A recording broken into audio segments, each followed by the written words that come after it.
జరిగే ఒక నష్టం ఏమిటి అనంటే, ఓన్లీ ఒక్క డ్యామేజ్ అయిపోయిన ఒక సింగిల్ వెయిన్‌నే వాళ్ళు ఎంబోలైజ్ చేస్తారు చాలా హై లెవెల్‌లో.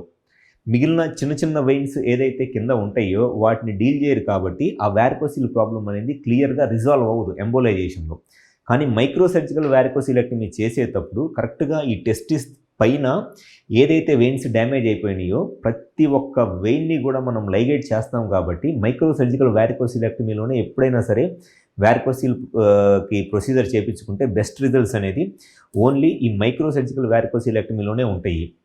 ఇంకా అసలు ల్యాప్ వారికోసిలెక్టమీ కానివ్వండి, ఓపెన్ వారికోసిలెక్టమీ కానివ్వండి, టోటలీ అవుట్‌డేటెడ్ ప్రొసీజర్స్.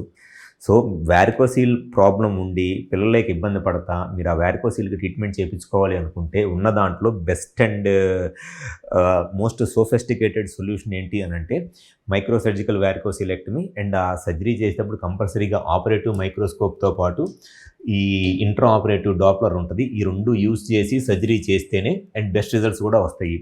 మా దగ్గర విజయవాడలో ఖచ్చితంగా ప్రతి పేషెంట్‌కి నేను సర్జరీ చేసేటప్పుడు ఆపరేటివ్ మైక్రోస్కోప్ యూజ్ చేస్తున్నాను పేషెంట్‌కి చూపిస్తాను. ప్లస్ సర్జరీ చేసేటప్పుడు ఇంట్రా ఆపరేటివ్ డాప్లర్ యూజ్ చేస్తా. ఆ ఇంట్రా ఆపరేటివ్ డాప్లర్ యూజ్ చేస్తున్నది కూడా నేను సర్జరీ చేసేటప్పుడు పేషెంట్‌కి చూపిస్తా కాబట్టి మా దగ్గర వారికోసిల్ ప్రొసీజర్ చేయించుకున్న చాలామంది పేషెంట్స్ ఆల్మోస్ట్ అందరిలోనూ చాలా బెటర్ రిజల్ట్స్ వచ్చి స్పెర్మ్ కౌంట్ న్యాచురల్‌గానే పెరిగి న్యాచురల్ ప్రెగ్నెన్సీ రావడానికి చాలా ఎక్కువ ఛాన్సెస్ ఉంటాయి. సో మాకు విజయవాడ, వైజాగ్, రాజమండ్రి, నెల్లూరు మరియు కర్నూలులో బ్రాంచెస్ ఉన్నాయి.